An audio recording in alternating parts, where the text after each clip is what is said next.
Assalamualaikum warahmatullahi wabarakatuh. Om Swastiastu, Namo Buddhaya, salam kebajikan. Perkenalkan, nama saya Yohanes Krisostomus Kusumarkadani dengan NIM 2148051 garis miring EK 23603. Di sini saya akan menjelaskan analisis dari kasus NIKE yang terjadi pada tahun 2017 terkait diskriminasi gender yang terjadi di perusahaan NIKE tersebut.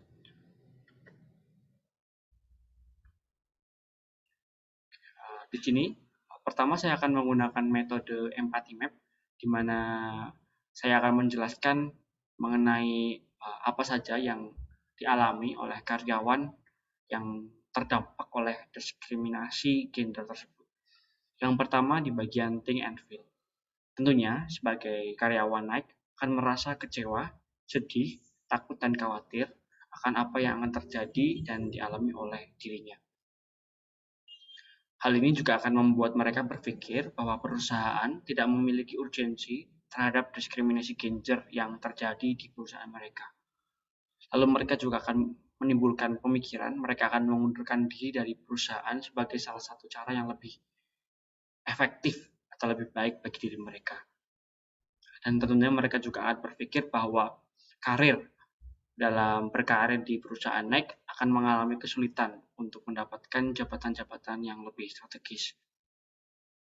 Setelah itu, lanjut pada bagian C, di mana tentunya mereka akan melihat berbagai macam pemberitaan diskriminasi gender yang terjadi di NIKE, yang tentunya dipicu dengan salah satu adanya campaign Me Too yang pada saat itu dan pada waktu itu sedang booming.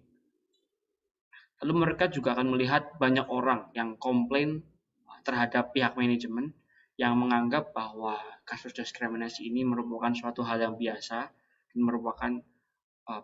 bukan merupakan suatu kasus yang besar. Lanjut pada bagian here, di mana mereka, para karyawan NIKE ini juga akan mendengar pendapat-pendapat orang yang terhadap penyelesaian kasus, bagaimana penyelesaian kasus ini terjadi, yaitu penyelesaian kasus yang di sini adalah diskriminasi gender terhadap pihak perempuan.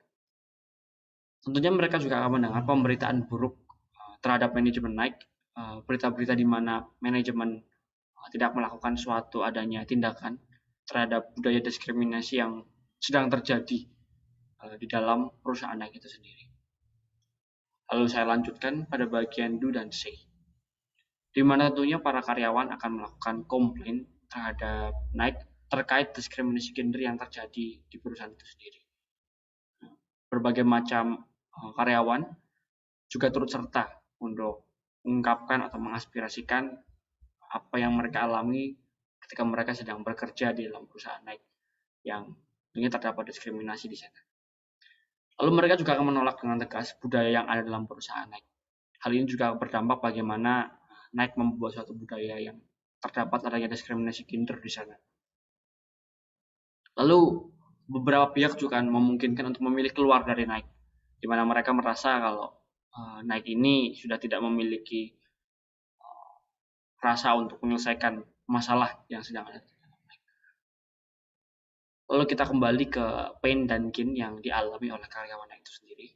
Pain yang pertama adalah kekhawatiran diskriminasi yang membahayakan diri mereka, di mana tentunya sebagai karyawan mereka punya kekhawatiran bahwa diskriminasi ini bisa timbul atau bisa akan mereka hadapi suatu saat nanti. Lalu juga mereka akan merasakan adanya kepercayaan yang hilang terhadap perusahaan, di mana perusahaan selain memberikan peluang yang sama, namun ternyata mereka tidak memiliki peluang yang sama. Lalu juga mereka akan merasa dirugikan terkait diskriminasi yang ada, di mana mereka tidak bisa untuk segera mendapatkan promosi jabatan. Lalu apa yang mereka harapkan dari adanya kasus ini adalah perubahan total terhadap manajemen yang ada dalam NIKE, di mana mereka berusaha untuk meniadakan ada diskriminasi gender yang terjadi dalam perusahaan NIKE. Lalu juga mereka akan juga berharap bahwa masalah ini akan segera diselesaikan. Itu untuk metode yang pertama yang saya gunakan. Terus saya lanjut ke metode yang kedua, menggunakan fishbone diagram. dari fishbone diagram ini kita dapat menyimpulkan penyebab-penyebab masalah yang timbul, yaitu hilangnya kepercayaan terhadap Nike itu sendiri, baik dari konsumen dan baik dari karyawan. Yang pertama dari prosesnya terlebih dahulu, yaitu penanganan kasus yang terlambat, di mana sudah terjadi adanya laporan ataupun informasi yang masuk, namun kasus yang harusnya segera diselesaikan namun belum atau masih dalam proses untuk penyelesaiannya. Lalu juga tidak adanya respon atas laporan diskriminasi terhadap kaum perempuan. Jadi adanya diskriminasi ini sudah dianggap seperti hal yang wajar dan biasa, karena diskriminasi yang ada ini tentunya dianggap sepele dibandingkan masalah-masalah lain yang terjadi pada perusahaan. Lalu kita masuk ke bagian yang kedua, yaitu adalah people, di mana dari si karyawannya itu sudah tidak percaya sendiri terhadap departemen human resource yang ada dalam perusahaan Nike. Terdapat trust issue antara karyawan yang bekerja dalam perusahaan Nike dengan departemen human resource yang mau mengurusi bagian diskriminasi adanya di sana. Lalu juga adanya pengunduran diri dari karyawan dan beberapa stakeholder dalam perusahaan itu sendiri yang menyebabkan masalah yang timbul dari adanya sikap pengunduran diri dan karyawan yang terjadi dari masyarakat atau manusia yang ada dalam perusahaan. Lalu kita lanjut kepada bagian manajemennya, di mana terdapat keputusan yang terlambat yang diambil oleh perusahaan Nike dan survei yang dilakukan yang salah sasaran, di mana survei yang mereka lakukan ini justru tidak menyasar hal-hal yang bersifat urgensi dan penting. Lalu juga tindakan sumber daya manusia yang tadi itu tidak maksimal dalam mengusut ataupun menyikapi adanya diskriminasi gender dalam lingkungan pekerjaan. Hal itu juga akan berkaitan dengan lingkungan yang ada dalam perusahaan ini yang justru malah mendukung adanya diskriminasi gender yang dari jajaran manajemennya. Sehingga hal tersebut menyebabkan hilangnya kepercayaan baik dari segi konsumen maupun karyawannya ada dalam perusahaan itu sendiri. Lalu untuk menyelesaikan metode kasus ini, saya menggunakan metode double diamond untuk membuat solusi untuk adanya kasus ini. Yang pertama adalah discovery, di mana saya menemukan beberapa poin bahwa budaya diskriminasi terhadap perempuan ini memang ada yang terjadi dalam perusahaan itu sendiri. Lalu yang kedua adalah laporan yang tidak mengalami tindakan, di mana laporan yang masuk ke human resource ini justru oleh Departemen Human Resource tidak mengalami suatu tindakan ataupun pemeriksaan lebih lanjut mengenai adanya tindakan diskriminasi ini. Lalu juga hal tersebut juga akan berdampak terhadap manajemen yang mengabaikan kasus ini, karena dari segi departemen tidak memberikan informasi yang cukup valid sehingga dapat diproses oleh pihak manajemen. Lalu selanjutnya kita masuk ke bagian define, di mana dapat dijelaskan di sana bahwa budaya diskriminasi terhadap perempuan dalam Nike harus segera diubah, sehingga proses laporan yang diterima harus dicek kebenarannya, dan manajemen tidak boleh mengabaikan kasus diskriminasi ini. Sehingga apa yang ada dalam kasus-kasus diskriminasi gender ini harus segera diproses dengan baik, dibuat rangkaian-rangkaiannya sehingga dapat terlihat dengan jelas apa yang sebenarnya terjadi dan langkah apa yang harus mereka lakukan atau mereka ambil.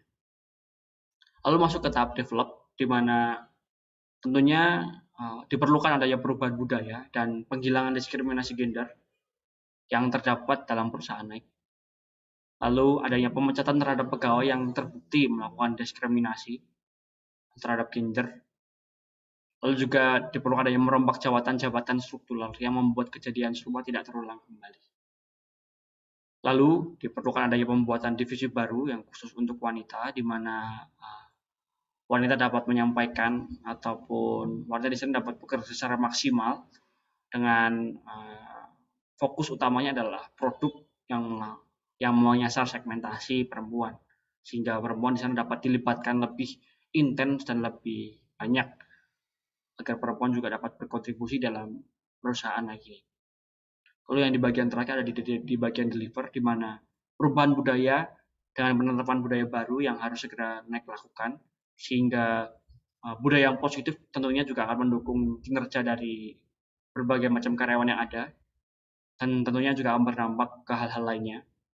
Lalu juga proses seleksi karyawan yang tidak memiliki sikap diskriminatif itu harus segera diseleksikan dari awal, di mana tadi tim human resource itu harus memerlukan adanya suatu sikap yang lebih selektif, di mana meminimalisasi adanya karyawan-karyawan baru yang memiliki pandangan diskriminasi terhadap gender.